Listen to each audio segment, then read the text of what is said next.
પ્રિય ભક્તો, 27 ફેબ્રુઆરીની સવાર થતા પહેલા અથવા દિવસ આથમતા પહેલા જો તમે ગૌ માતાને આ એક ગુપ્ત વસ્તુ ચૂપચાપ નહીં ખવડાવો તો તમે એક બહુ મોટી તક ગુમાવી બેસશો। જી હા મિત્રો, આ વખતની આમલકી એકાદશી કોઈ સામાન્ય એકાદશી નથી, પરંતુ આ એ મહાસંયોગ છે જેની રાહ મોટા મોટા ઋષિ મુનિઓ પણ સદીઓથી જોતા આવ્યા છે। કારણ કે આપણા શાસ્ત્રો અનુસાર આ એ જ દિવસ છે જ્યારે સ્વયં ભગવાન વિષ્ણુએ વચન આપ્યું હતું કે જે પણ ભક્ત આ દિવસે આમળા અને ગૌ માતાની સાચા મનથી સેવા કરશે તેની 7 પેઢીઓ રાજ કરશે। મારી વાત બહુ ધ્યાનથી સાંભળજો, કારણ કે આ તક વર્ષોમાં ફક્ત એક જ વાર આવે છે, અને જો આ વખતે તમે ચૂકી ગયા તો કદાચ તમારે આખી જિંદગી પસ્તાવવું પડી શકે છે। આજના આ વિશેષ વિડીયોમાં અમે તમને એક ગુપ્ત વસ્તુ જણાવવા જઈ રહ્યા છીએ જે તમારે ગૌ માતાને ખવડાવવાની છે, પણ યાદ રાખજો, શરત માત્ર એટલી છે કે આ કામ બિલકુલ ચૂપચાપ થવું જોઈએ, કોઈના ટોક્યા વગર, કોઈના જોયા વગર। આખરે તે કઈ વસ્તુ છે અને કેમ આમલકી એકાદશી પર તેનું આટલું મહત્વ છે તે જાણવા માટે અમારી સાથે અંત સુધી બન્યા રહેજો, કારણ કે અધૂરું જ્ઞાન હંમેશા ઘાતક હોય છે અને અમે નથી ઈચ્છતા કે તમે કોઈ ભૂલ કરો। અને સાથે જ આ વિડીયોને સાચી શ્રદ્ધાથી એક લાઈક કરીને કોમેન્ટ બોક્સમાં જય માં લક્ષ્મી, જય ગૌ માતા અવશ્ય લખી દેજો। મિત્રો, ફાગણ મહિનાના શુક્લ પક્ષની એકાદશીને આમલકી એકાદશી કહેવામાં આવે છે। આમલકીનો અર્થ થાય છે આમળું। એ જ આમળું જેને આપણે એક સામાન્ય ફળ સમજીએ છીએ, પરંતુ આપણા પુરાણોમાં તેને ધરતીનું અમૃત કહેવામાં આવ્યું છે। કહેવાય છે કે જ્યારે બ્રહ્માજીની ઉત્પત્તિ થઈ હતી ત્યારે તેમના પવિત્ર આંસુઓથી જ આમળાનું વૃક્ષ આ ધરતી પર આવ્યું હતું। એટલા માટે આ વૃક્ષના દરેક પાંદડામાં અને દરેક ડાળીમાં તમામ દેવી દેવતાઓનો વાસ માનવામાં આવે છે।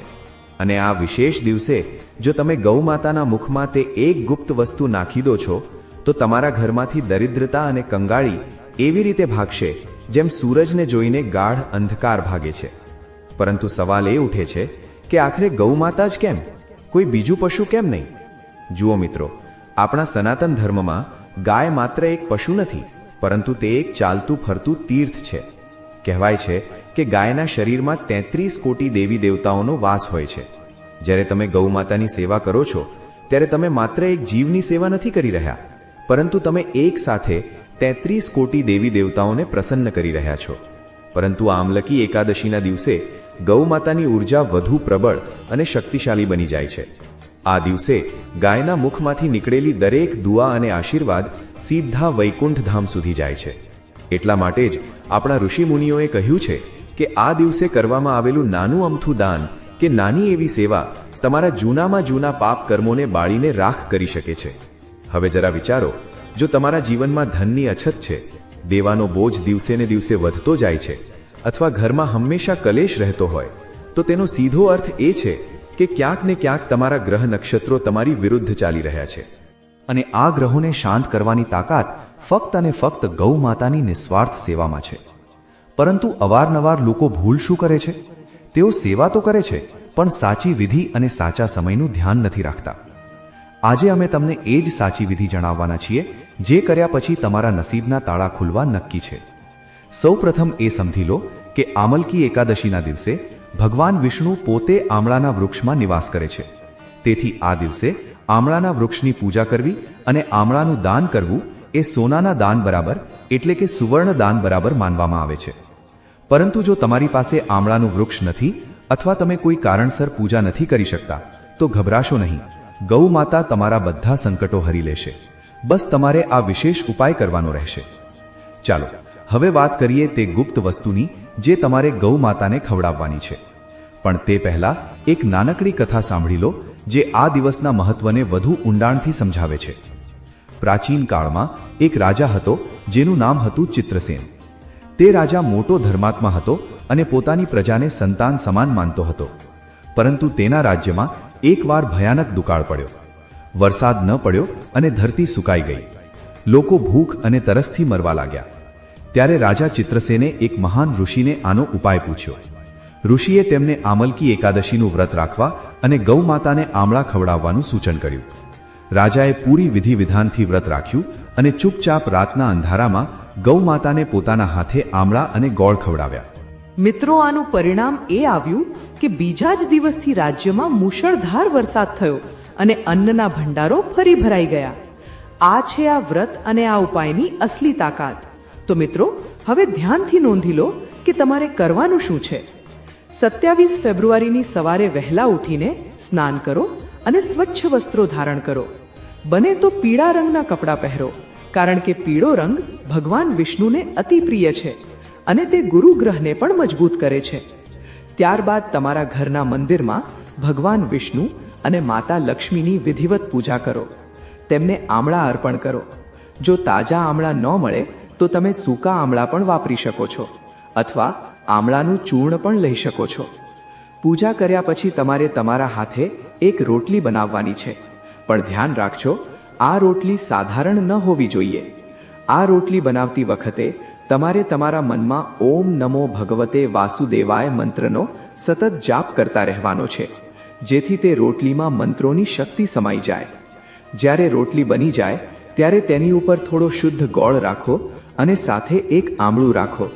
જો આમળું મોટું હોય તો તેને કાપીને તેના નાના ટુકડા કરી લો, અને જો તમારી પાસે આમળું ન હોય તો આમળાનો મુરબ્બો અથવા આમળાનું અથાણું ધોઈને વાપરી શકો છો.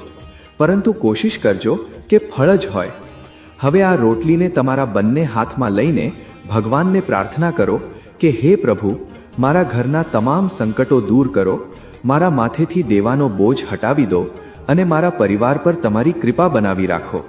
હવે સૌથી મહત્વની વાત જે તમારે યાદ રાખવાની છે, આ કામ તમારે બિલકુલ એકાંતમાં કરવાનું છે. જ્યારે તમે આ રોટલી લઈને ઘરથી નીકળો ત્યારે કોઈની સાથે વાત ન કરો. મૌન વ્રત ધારણ કરી લો. રસ્તામાં જો કોઈ મળી જાય, કોઈ ઓળખીતું દેખાય તો તેને અવગણી દો. તમારું પૂરેપૂરું ધ્યાન બસ ગૌ માતા પર હોવું જોઈએ.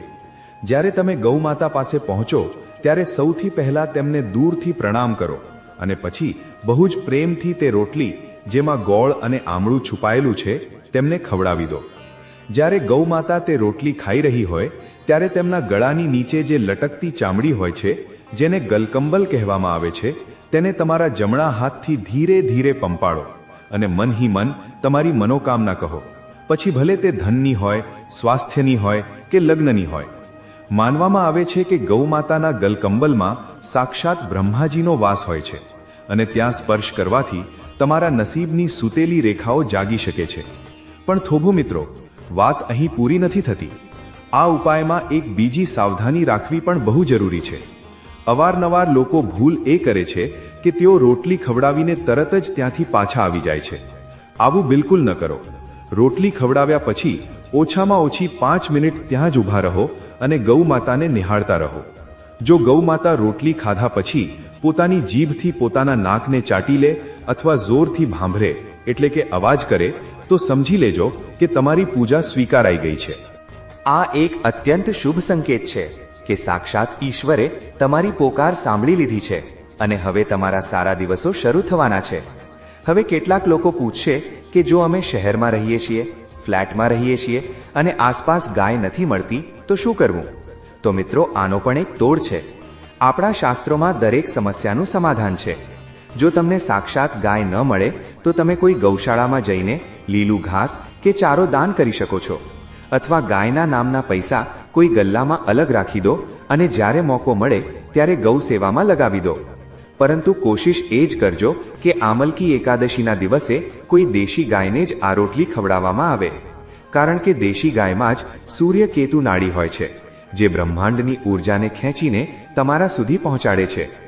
જર્સી કે વિદેશી નસ્લની ગાયમાં આ નાડી હોતી નથી, તેથી તેમને ખવડાવવાથી એટલો લાભ નહીં મળે જેટલો દેશી ગાયને ખવડાવવાથી મળે છે. બીજી એક વાત જે તમારે વિશેષ રૂપે ધ્યાન રાખવાની છે તે એ છે કે આ દિવસે ભૂલે ચૂકે પણ ગૌ માતાને એઠું ખાવાનું કે રાતની વધેલી રોટલી ન ખવડાવો. ઘણા લોકો આળસને કારણે રાતની વધેલી રોટલી સવારે ગાયને આપી દે છે. આ બહુ મોટું પાપ છે. આનાથી ઘરમાં દરિદ્રતા આવે છે. તેથી રોટલી બિલકુલ તાજી હોવી જોઈએ. બસ લોટમાં થોડી હળદર ભેળવી દેશો તો વધુ શુભ થશે, કારણ કે હળદર શુભતાનું પ્રતીક છે. મિત્રો, આ આમલકી એકાદશી તમારા જીવનનો ટર્નિંગ પોઈન્ટ બની શકે છે. જો તમે દેવાના બોજ નીચે દબાયેલા છો, નોકરી નથી મળી રહી, વેપારમાં સતત નુકસાન થઈ રહ્યું છે અથવા સંતાન તરફથી પરેશાન છો તો આ એક નાનકડો ઉપાય તમારી જિંદગીની દિશા બદલી નાખશે. શાસ્ત્રોમાં લખ્યું છે કે આમળું પાપ નાશક છે અને ગૌ માતા મોક્ષદાયિની છે. જ્યારે આ બંને મળે છે ત્યારે એક એવી સકારાત્મક ઉર્જા પેદા થાય છે જે મોટી મોટી મુસીબતોને પણ પળવારમાં ખત્મ કરી દે છે. હવે હું તમને એક બીજી ગુપ્ત વાત જણાવું છું જે ભાગ્યે જ કોઈ જાણતું હશે. જો તમે ઈચ્છો છો કે તમારી 7 પેઢીઓ રાજ કરે, એટલે કે તમારા ખાનદાનમાં ક્યારેય ધનની અછત ન થાય, તો રોટલી ખવડાવ્યા પછી ગૌ માતાના ખરીની ધૂળ એટલે કે તેમના પગની માટી લઈને તમારા કપાળ પર લગાવો. હા મિત્રો, ગૌ માતાના ચરણોની ધૂળને પરમ પવિત્ર માનવામાં આવી છે. તેને કપાળ પર લગાવવાથી દુર્ભાગ્ય દૂર થાય છે અને સૌભાગ્યની પ્રાપ્તિ થાય છે. પરંતુ આ બધું કરતી વખતે તમને કોઈએ ટોકવા ન જોઈએ. જો કોઈએ પૂછી લીધું કે આ શું કરી રહ્યા છો, તો તેની અસર ઓછી થઈ જાય છે. તેથી જ મેં શરૂઆતમાં કહ્યું હતું કે આ કામ ચૂપચાપ કરવાનું છે. આ દિવસે આમળાના વૃક્ષ નીચે બેસીને વિષ્ણુ સહસ્ત્ર નામનો પાઠ કરવો પણ બહુ શુભ માનવામાં આવે છે. જો તમારી આસપાસ આમળાનું વૃક્ષ હોય તો ત્યાં ઘીનો દીવો જરૂર પ્રગટાવો, અને જો વૃક્ષ ન હોય તો ઘરના મંદિરમાં જ આમળું રાખી તેની સામે દીવો પ્રગટાવો અને ભગવાનને પ્રાર્થના કરો. ધ્યાન રહે, આમળું ભગવાન વિષ્ણુનું પ્રતીક છે અને આ દિવસે આમળાનું અપમાન કરવું કે આમળાના વૃક્ષને કાપવું કે તોડવું ઘોર પાપ માનવામાં આવે છે. એટલું જ નહીં, આ દિવસે આમળું ખાવાની મનાઈ છે. વ્રત રાખનારાઓ માટે માત્ર દાન કરવાનું છે અને ગૌ માતાને ખવડાવવાનું છે. આ વાતનું વિશેષ ધ્યાન રાખજો. મિત્રો, આ બધી વાતો આપણા પુરાણોમાં લખેલી છે અને આપણા પૂર્વજો આનું પાલન કરતા હતા. ત્યારે જ તેઓ સુખી અને સમૃદ્ધ હતા. આજની ભાગદોડ ભરેલી જિંદગીમાં આપણે આ નાના નાના નિયમો ભૂલી ગયા છીએ, જેનું પરિણામ એ છે કે આપણે માનસિક તણાવ અને પરેશાનીઓથી ઘેરાયેલા રહીએ છીએ. પરંતુ હવે તમારી પાસે એક સુવર્ણ તક છે. 27 ફેબ્રુઆરીનો દિવસ તમારા માટે એક નવી સવાર લઈને આવી રહ્યો છે. આ દિવસને એમ જ જવા ન દો. સવારે વહેલા ઉઠો અને પૂરા શ્રદ્ધાભાવથી આ ઉપાય કરો. વિશ્વાસ રાખજો મિત્રો, ઈશ્વર તેમની જ મદદ કરે છે જે પોતાની મદદ પોતે કરે છે. એક બીજી મહત્વની વાત જે હું તમને કહેવા માંગુ છું તે એ છે કે જો તમારા ઘરમાં કોઈ લાંબા સમયથી બીમાર છે અને દવાઓ અસર નથી કરી રહી, તો આમલકી એકાદશીના દિવસે તે બીમાર વ્યક્તિના હાથે ગૌ માતાને આમળું સ્પર્શ કરાવીને ખવડાવી દો. તમે જોશો કે ધીરે ધીરે તેના સ્વાસ્થ્યમાં સુધારો થવા લાગશે. આ આમળાનો ચમત્કાર છે જે વૈજ્ઞાનિક રીતે પણ સાબિત થઈ ચૂક્યો છે કે આમળામાં રોગ પ્રતિકારક શક્તિ વધારવાની તાકાત હોય છે, પરંતુ આધ્યાત્મિક રીતે આ રોગોને નષ્ટ કરનાર માનવામાં આવ્યું છે. ક્યારેક આપણે વિચારીએ છીએ કે આટલા નાના ઉપાયથી શું થશે, પણ યાદ રાખો મિત્રો, એક નાનકડી ચાવી મોટા મોટા તાળા ખોલી નાખે છે. તેવી જ રીતે આ નાના નાના ઉપાયો તમારા જીવનના મોટા મોટા સંકટો દૂર કરવાની તાકાત રાખે છે. બસ જરૂર છે તો સાચા મન અને વિશ્વાસની. જો તમે મનમાં શંકા રાખીને આ ઉપાય કરશો તો આનો કોઈ લાભ નહીં થાય. તેથી મનમાં દ્રઢ વિશ્વાસ રાખો કે મારી પૂજા જરૂર સ્વીકારાશે અને મારો ખરાબ સમય જરૂર બદલાશે. અને હા, એક ભૂલ જે અવારનવાર લોકો કરે છે તે એ છે કે ઉપાય કર્યા પછી તેઓ બધાને કહેવા લાગે છે કે મેં આજે આ કર્યું, મેં તે કર્યું. શાસ્ત્રોમાં કહેવાયું છે કે નેકી કર અને દરિયામાં નાખ.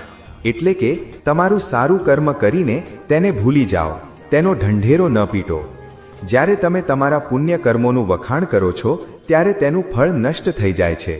તેથી આ વાતને તમારા સુધી જ સીમિત રાખો અને ગુપ્ત રીતે દાન પુણ્ય કરતા રહો. આ જ સાચી ભક્તિ છે. તો તમારા ઘરમાં ગોળ અને આમળા પહેલાથી લાવીને રાખી દો, જેથી સવારે કોઈ ભાગદોડ ન થાય અને સવારે શાંતિથી ઉઠીને પોતાના નિત્ય કર્મોથી પરવારીને આ મહા ઉપાયને અંજામ આપો. યાદ રાખજો, નસીબ દરવાજો વારંવાર નથી ખટખટાવતું.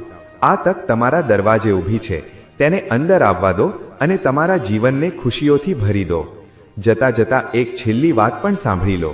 જો તમે આ દિવસે ગૌ માતાને રોટલી નથી ખવડાવી શકતા કોઈ મજબૂરીને કારણે, તો ઓછામાં ઓછું કોઈ ગરીબને આમળાનું દાન જરૂર કરો. નર સેવા એ જ નારાયણ સેવા છે. જો તમે કોઈ ભૂખ્યાને ભોજન કરાવો છો તો તે પણ સાક્ષાત ઈશ્વરની સેવા જ માનવામાં આવે છે. પરંતુ પ્રાથમિકતા ગૌ માતાને જ આપો, કારણ કે આ દિવસે તેમનું મહત્વ સર્વોપરી છે. હું આશા રાખું છું કે તમે આ વિડીયોમાં જણાવેલી દરેક વાતને સારી રીતે સમજી ગયા હશો અને 27 ફેબ્રુઆરીએ આમલકી એકાદશીના દિવસે આ ઉપાય જરૂર કરશો. મિત્રો, અમારો ઉદ્દેશ્ય એ જ છે કે તમારા જીવનમાંથી દુઃખ દર્દ દૂર થાય અને તમે સુખ શાંતિથી તમારું જીવન વિતાવો. જો તમને આ જાણકારી સારી લાગી હોય તો તેને તમારા મિત્રો અને સંબંધીઓ સાથે શેર જરૂર કરજો, જેથી તેઓ પણ આ પુણ્યના ભાગી બની શકે. કારણ કે સારી વાત ફેલાવવી એ પણ એક પુણ્યનું કામ છે. યાદ રાખજો, સમય બહુ બળવાન હોય છે અને ગ્રહ નક્ષત્રો પોતાની અસર બતાવે જ છે, પરંતુ જે મનુષ્ય ભક્તિ અને સેવાના માર્ગ પર ચાલે છે તેના ગ્રહો પણ કંઈ બગાડી શકતા નથી. ભગવાન વિષ્ણુ અને ગૌ માતાની કૃપા તમારા બધા પર બની રહે તેવી મારી પ્રાર્થના છે. હવે મોડું શેનું? આજથી જ તૈયારી શરૂ કરી દો અને મનમાં બસ એ જ ધ્યાન રાખો કે મારે મારું નસીબ બદલવું છે અને તે હું બદલીને જ રહીશ. અંતમાં એકવાર ફરીથી દોહરાવી દઉં, રોટલીમાં ગોળ અને આમળું છુપાવવાનું ભૂલતા નહીં અને સૌથી મોટી વાત, તેને ચૂપચાપ ખવડાવવાનું છે. આ જ આ ઉપાયની સફળતાની ચાવી છે. જ્યારે તમે ગૌમાતા પાસે જાઓ ત્યારે કોશિશ કરો કે તમારા પગમાં બૂટ ચંપલ ન હોય. જો શક્ય હોય તો ઉઘાડા પગે જ ગૌમાતા પાસે જાઓ, કારણ કે જ્યાં ગૌમાતા ઊભી હોય છે તે જગ્યા મંદિરથી ઓછી હોતી નથી અને મંદિરમાં આપણે બૂટ પહેરીને નથી જતા. આ નાનકડી વાતનું પણ જો તમે ધ્યાન રાખશો તો તમારી શ્રદ્ધા વધુ ઊંડી દેખાશે અને ફળ પણ તેટલું જ જલ્દી મળશે. ઘણીવાર એવું બને છે કે ગાય રોટલી સૂંઘીને છોડી દે છે, ખાતી નથી. એવામાં નિરાશ ન થાઓ, પણ ગૌ માતાને પ્રાર્થના કરો કે તેઓ તમારો ભોગ સ્વીકાર કરે અને ફરીથી કોશિશ કરો. જો તેઓ તો પણ ન ખાય તો તે રોટલી કોઈ બીજી ગાયને ખવડાવી દો, પણ તે રોટલી પાછી ઘરે ન લાવો અને ના તેને ફેંકો. આ વાત બહુ મહત્વની છે મિત્રો. આમલકી એકાદશીના દિવસે તમારે તમારા ઘરના મુખ્ય દ્વાર પર પણ હળદર અને પાણીથી સ્વાસ્તિક બનાવવો જોઈએ. આ પણ લક્ષ્મીજીને આમંત્રિત કરવાની એક સારી રીત છે. જ્યારે તમે ગૌ માતાની સેવા કરીને પાછા ઘરે આવો ત્યારે મુખ્ય દ્વાર પર બનેલા સ્વાસ્તિકને પ્રણામ કરો અને ઘરમાં પ્રવેશ કરો. તો મિત્રો, આશા છે કે આજની આ મહત્વપૂર્ણ જાણકારી તમને ખૂબ જ ઉપયોગી સાબિત થશે. જો વિડીયો પસંદ આવી હોય, વિડીયોને લાઇક કરી તમારા મિત્રો, પરિવાર, સગા સંબંધીઓ સાથે શેર જરૂર કરો. કોમેન્ટમાં જય શ્રી કૃષ્ણ, જય ગૌ માતા લખવાનું ભૂલશો નહીં. ધન્યવાદ.